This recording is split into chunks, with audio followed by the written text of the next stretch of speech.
In your work or even in your personal life, you may have noticed that some people always seem to be able to generate new ideas and think creatively, whilst others seem to struggle to do so. Regardless of whether you view yourself as a creative type or not, we all have the potential to diversify our thinking and practice creativity. As we have mentioned in previous videos, developing creative thinking skills is a process, and you can learn some useful skills and techniques which will enable you to bring a new perspective to generating ideas and solutions. Because creativity is a process and a skill, just telling yourself or your team to be creative isn't likely to yield results. So how might you go about developing creative thinking techniques? Let's take a look at a couple of things you need to consider when developing your process of thinking creatively. In the video discussing mental locks, we looked at practical techniques such as asking yourself what if questions to look for new solutions and to identify what we can learn from any previous failures.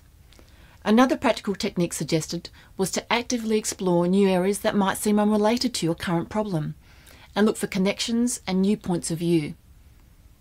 We also talked about the need to try and put aside any fear of seeming crazy or impractical or illogical. It's important to have confidence and belief in the creative process and the ideas that come out of it. The key is to think about ideas as a part of generating solutions, rather than focusing on what others might think of you or your ideas. Something that might sound crazy at first could be the key to generating something with great potential or a real-world problem. In a previous video, we discussed the way the different parts of your brain control different types of thinking.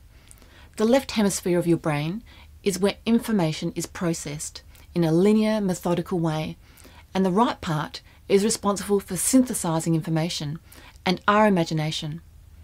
As an entrepreneur, it's important to use both ways of processing information.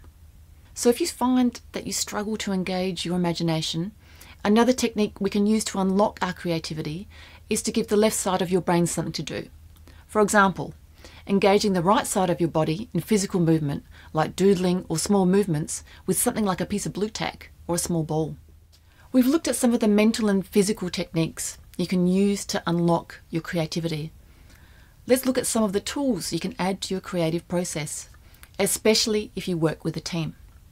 Let's begin with the timeless classic technique used by small and large businesses across all industries, which is brainstorming. We've all done it.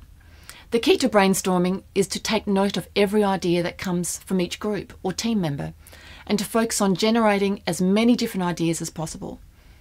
This is also known as divergent thinking.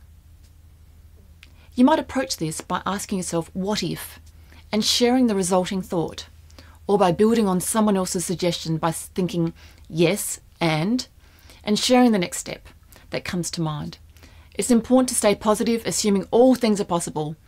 Later on, you'll have time to refine your ideas, possibly using the funnel approach mentioned in the previous lesson.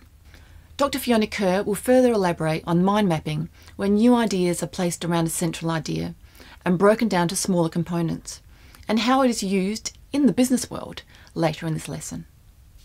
A second creative thinking tool that you can use in the creative process is de Bono's hats.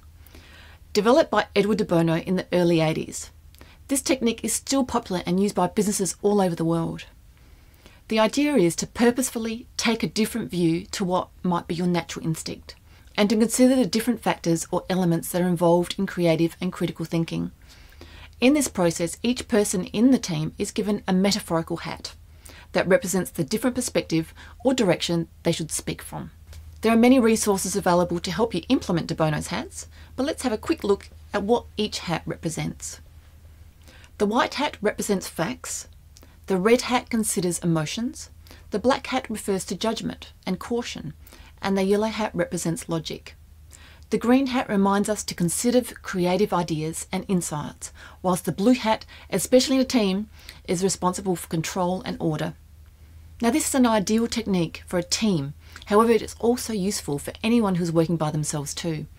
It reminds and encourages us to look at a problem or idea from a different perspective. Through different perspectives, we are more likely to be generating more ideas that are innovative. Another activity you could perform is an image search on your topic of choice and pick a random photo, work backwards from the picture, developing a story around how the photo could relate to your initial problem or idea. Now, we have covered some of the conscious techniques you can use to enable the process of creative thinking. Sometimes we can benefit from enabling our subconscious to work. We often underestimate how routine and conscious effort can inhibit our creativity. You may find it helpful to just get up and go for a walk, let your mind relax and metaphorically wander. You never know what path your mind might stumble upon. For many businesses, outperforming their competitors depends on their ability to innovate with novel, useful and creative ideas. Building your creative skills enhances your personal and professional potential, especially in the generation of ideas for your new venture.